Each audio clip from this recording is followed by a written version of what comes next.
Hey guys, today we're going to go over how to deal and how to help prevent and also work through lower back pain.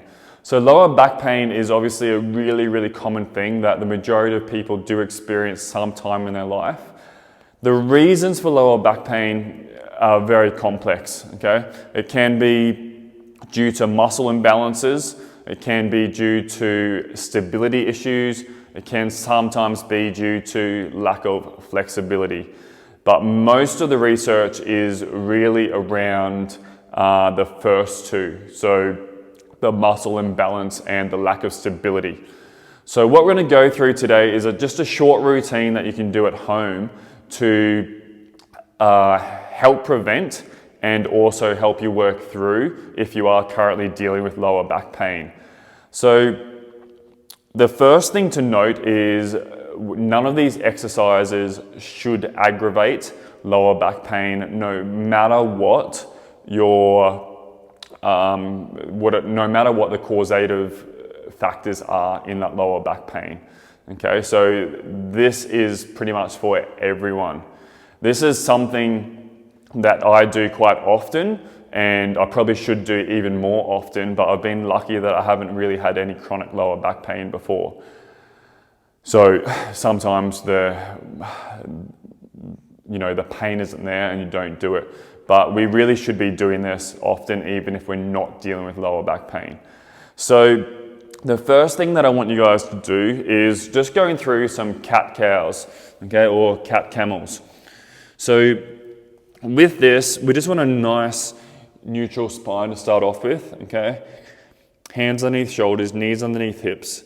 And we just want to be curling, and we're taking ourselves through what's called thoracic flexion here. So we're rounding the back. Breathing out, and we're extending. So breathing in and breathing out. So what this is doing is basically it's just loosening up our body, loosening up our back, getting proprioception of where flexion is, where extension is, where neutral is, which is really important for a lot of people that don't have that awareness, okay? And that's where a lot of the time lower back pain comes from, because we're just not moving well, okay? We're not moving with a neutral spine when we pick things up off the ground. We're not hinging, we're just rolling over. So this is the first step to having that awareness. And the second thing this does is it just loosens up these muscles, getting us ready for the next exercises. So what I suggest you do is a set of around about 15 reps of that cat-camel to start off with. And then from there, we're going to go into a bird dog. Okay, so a bird dog, the goal with the bird dog is basically bracing of the core while our limbs are moving. And this really is relevant to lifting things, okay? Because if we're squatting, we're trying to brace, but our limbs are moving, our legs are moving. If we're walking, okay, or carrying something, we want to be bracing, but we have movement. So it's teaching us this in a really safe manner. So what we want to be doing is finding that same quadruple position, hands underneath shoulders, knees underneath hips. And from there, I want you to go opposite hand to opposite leg, reaching out as far as you can. And we want to be squeezing this glute by pulling my toe towards me, and really creating force by creating a fist on my hand. Okay, so it's going to look something like this.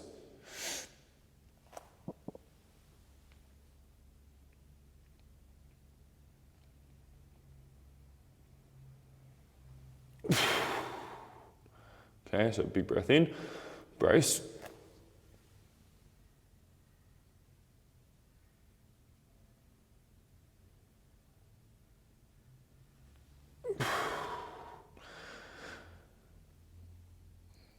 Last one.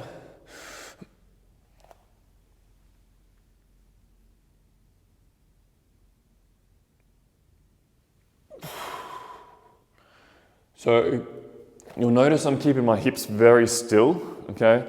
As in, I'm not rotating at the hip. So I'm thinking about keeping something on my hips as though I'm gonna spill it if I do rotate.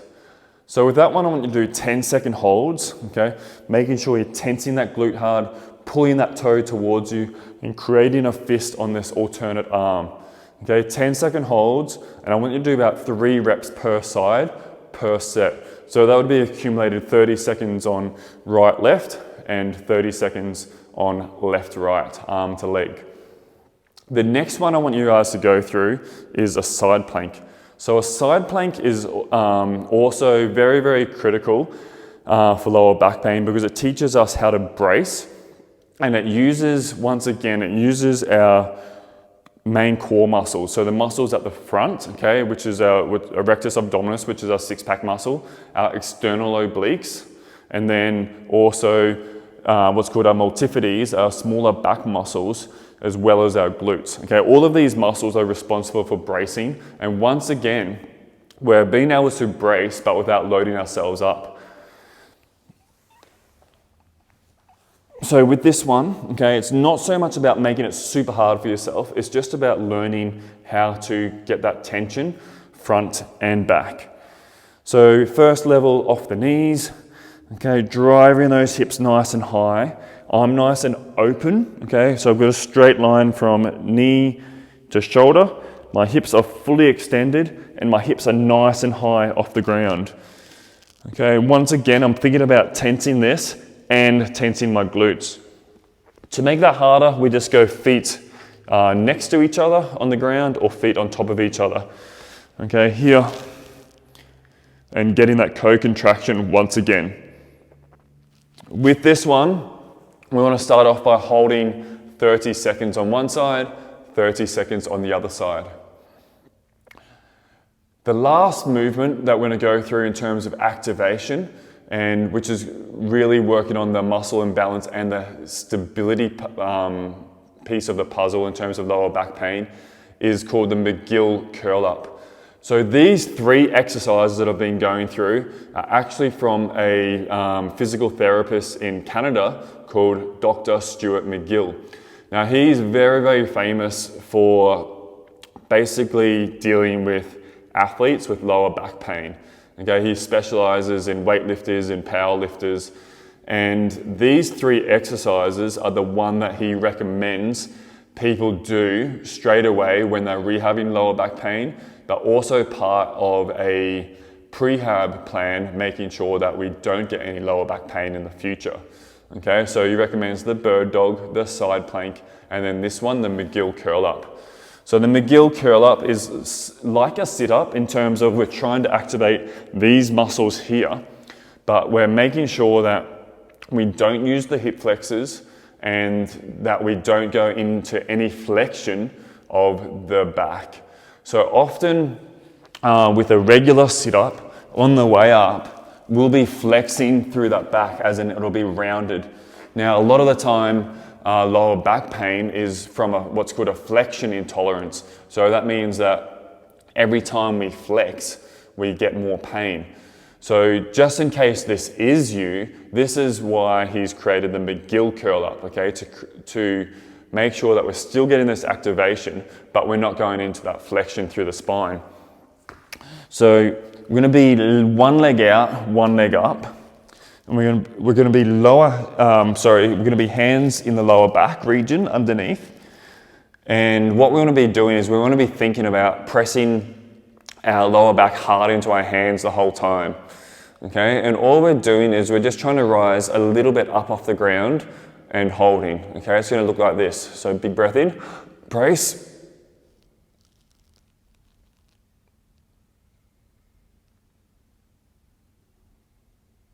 Relax.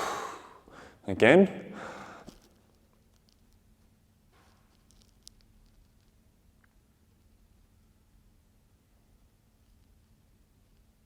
Relax. Okay, with this one, I want you to do around about 3 to 5 reps each side for about 5 to 10 second holds. Okay, which leg up doesn't really matter because the main thing is that lower back driving hard into the floor. So guys, that's 3 movements that we've just gone through. The bird dog okay, which is really about the stability, the side plank, which is about that bracing unloaded, and then the McGill curl up, which is once again about bracing and core activation, but without the chance of aggravating anything at all.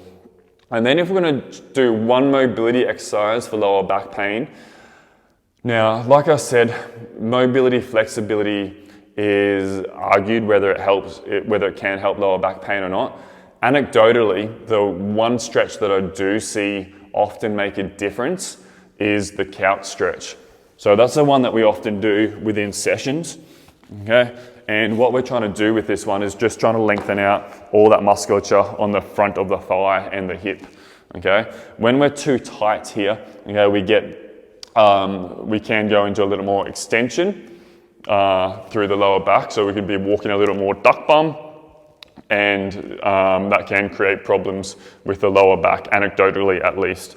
So with this one, we just want to be starting right on knee to the wall. So my knee is actually touching the wall. Let it slide down to the bottom. You can use a towel or something like I'm using here to save the knee. And then this is your first position, okay? Keeping this knee on the ground, squeezing hard through this back glute, which is going to put more stretch on the front of my hip.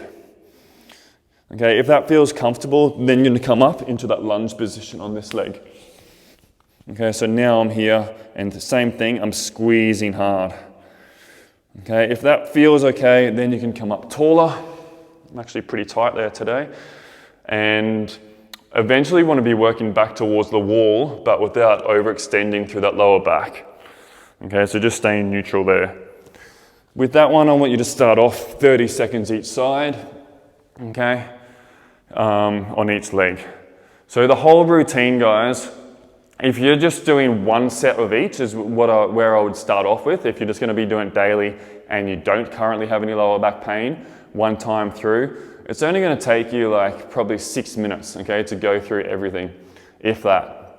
If you do currently have lower back pain, I suggest you do this routine a couple of times per day, 2, 3, 4 times per day. And once again, it can just be one set, but done at a higher frequency.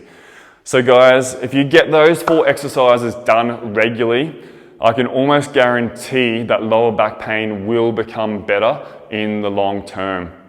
Often it is from that lack of stability, or sometimes that lack of mobility where we get that lower back pain from. So guys, include it in your day. Think about when it's best to include it, whether it's before a session, after a session, when you first wake up, while you're watching something at nighttime, whatever it is, make it a habit, get it done, make it part of who you are, and you'll be much healthier and feel much better in the long term. Thanks for watching, guys. Let's get it done.